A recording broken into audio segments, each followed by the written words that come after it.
mainstream media the US government pulls. And it's designed to make you trust something that you shouldn't trust. And here's how it works. They start out by supporting the donation of military weapons to, for example, in this case, to Ukraine, donating billions of dollars worth of military equipment to Ukraine. And what we're inclined to say is that this may seem stupid, this may seem, or if you support it, this may seem, optimistic, but it doesn't seem corrupt. And that's because they focus on the donation part of it, not on the buying part of it. Now, if we actually look at what it means to donate weapons to a country, here's what it means. First, with your tax dollars, the US government has to buy the weapons from an American weapons producer, part of the military industrial complex. These are companies that have huge lobbying teams that donate insanely huge amounts of money to Congress, to state house. I mean, these people donate a lot of money to political campaigns, presidential campaigns. And what's happening here is the important step, the main step, the step that actually matters, which is the step where you buy the arms from an American company that has its own army of lobbyists. You give billions of dollars in tax money to an American corrupt lobbyist-backed company. That's the part that they skip, and they focus on the donation part. So we look at it as generosity, either generosity that we agree with or generosity that we think is stupid. We look at it as generosity.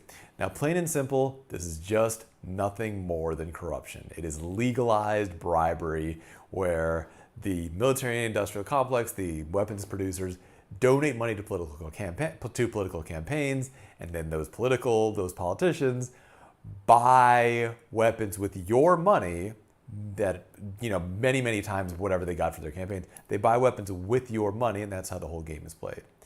So whenever you hear somebody talking about donating weapons, understand those weapons didn't appear out of nowhere. They were purchased with your tax dollars.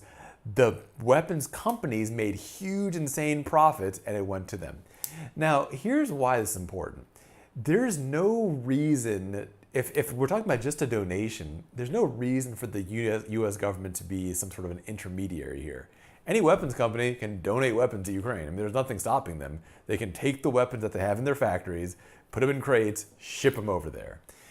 Elon Musk did this when it came to satellites. He didn't have the US government pay him to do it, he just did it. And Northrop Grumman, Lockheed Martin, Raytheon, all these companies can just give whatever they want to whoever they want.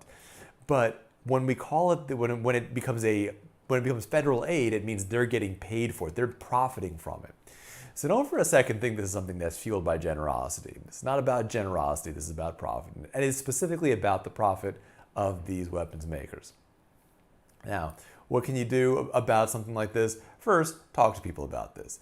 You need to make sure that the people around you, the people who look up to you, understand that a donation of weapons means the US government is buying weapons from a company, that company is making huge profits, and then the weapons are getting overseas, sent overseas or lost, or honestly, at that point no one cares, because the power players here, the US weapons company, they've gotten what they wanted, which is money. That's the only critical step, politically speaking. That's the only critical step here, which is to make sure that they get their money. First, talk to people about this. Second, elections are coming up. And when you're at candidate forums, or when you're emailing candidates, or when you're asking candidates questions through whatever methods, make sure you ask them that question. Will you stop all foreign aid, all military aid, all purchases of weapons that are unnecessary for American defense? Will you stop that? Will you put an end to it? And the ones who dodge the questions, they're the ones who are obviously going to keep on doing it. And the ones who say, no, they absolutely will shut it down, those are the ones who you need to support. If you guys want to learn some more about my political views, check out the link right here in this video. And otherwise, we will be talking tomorrow soon. We're going to have a big event tomorrow. Looking forward to it. See you guys tomorrow.